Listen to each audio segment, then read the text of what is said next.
어쩌면 이 영화를 만들기 위해서 앞에 내 작품을 찍은 것 같다는 생각도 좀 들었어요. 그 뭔가 모멘텀이 있을 것 같아요. 그 예컨대 뭐 전지현 씨가 맡은 인물에 대한 어떤 생각이 아니면 뭐 약산 김원봉 때문이라거나 아니면 김구 선생에 대한 뭐 새로운 어떤 시선이라든가 뭔가 어쨌든 모멘텀이 있었을 것 같아요. 인물에 대한 것이든 아니면 이 시절에 대한 것이든 무엇이 그렇게 최동훈 감독을 끌리게 만들었나요? 솔직하게 얘기하고 싶은데요. 예전에 이걸 만들려고 했었어요. 그때는 어떤 스토리였냐면 중국에서 그러니까 상해에서 암살자 셋이 온다는 정보를 받은 어느 일본 경찰이 그 셋을 잡으려고 하는데 둘은 누군지 아는데 한 명은 모르는 그런 스토리. 그러니까 조금 첩보물과 좀 미스테리가 섞여 있는 그런 뭐 좀 더 쉽게 볼 수 있는 그런 장르를 처음에 생각을 했는데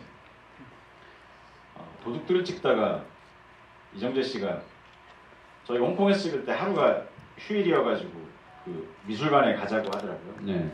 미술관에 갔는데 거기서 피 묻은 간호사 그림을 봤어요. 근데 저한테는 이제 그거는 그냥 그런데 어떤 여자가 피 묻은 웨딩드레스를 입고 긴 총을 들고 걸어가는 그런 영화를 해보고 싶었어요. 그러니까 처음에 그 생각은 이제 전지현 씨를 그렇게 하면은 꽤 볼만하겠다는 생각이 들었고, 두 번째는 이정재 같은 배우를 정재 씨가 이제 좀 댄디해 보이고 그 도둑들에서 좀 까불까불한 역할이었는데 역할도 작고 좀 미안하더라고요. 그리고 저런 댄디해 보이는 남자를 완전 악당으로 만들면 전 국민에게 욕을 먹게 만들면 좋겠다 싶은 생각도 들었고, 그래서 마지막에 푹 쓰러져서 죽는, 그러니까 염석진이 죽는 마지막 장면 뭐 그런 두 개가 이제 저한테 일단 이미지로 왔었는데요. 그래서 마스터즈 같은 영화를 찍어보면 재밌겠다고 처음에 생각을 했죠. 근데 공부를 하지 말았어야 되는데 이게 저도 잘 모르니까 이제 책을 찾아서 읽게 돼요. 이 시대에 대해서. 그러면은 좀 쿨하게 영화를 만들어야 되는데 여기서 막 이런 게 올라와요. 어우, 막. 그리고 저 때의 이 영화는 정말 아무것도 설명하지 못했다는 생각이 들 정도로 아주 깡다구가 세고 그 가슴이 뜨거웠던 사람들이 되게 많았어요.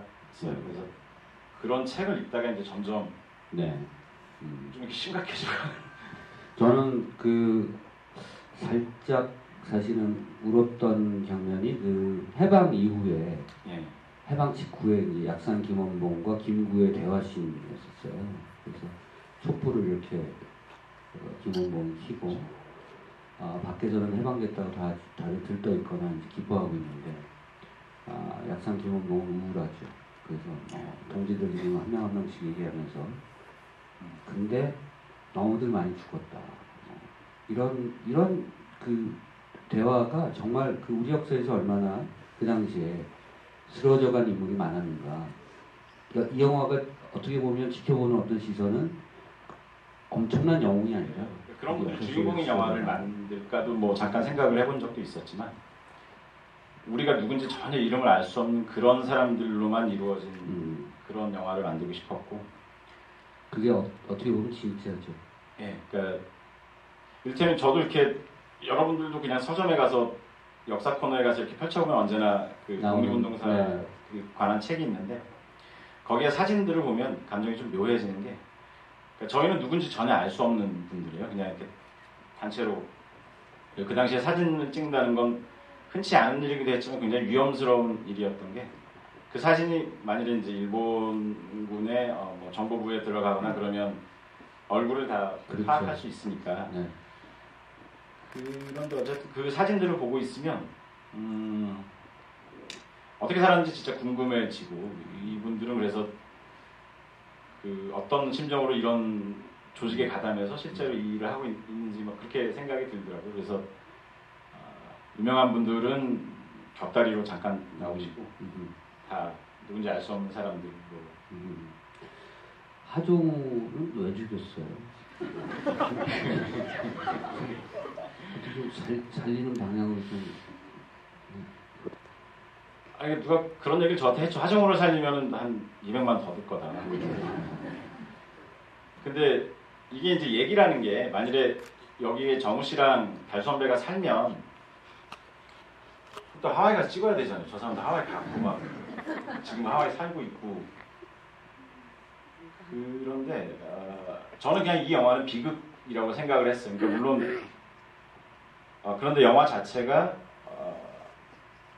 패배적이지 않고 그래도 우리는 계속 끝까지 남아서 뭔가를 이뤘다라는 걸 보여주고 싶었지만 그것을 보여주기 위해서 꼭 그 정우 씨나 달 선배를 살려야 된다고 생각하지는 않았거든요. 근데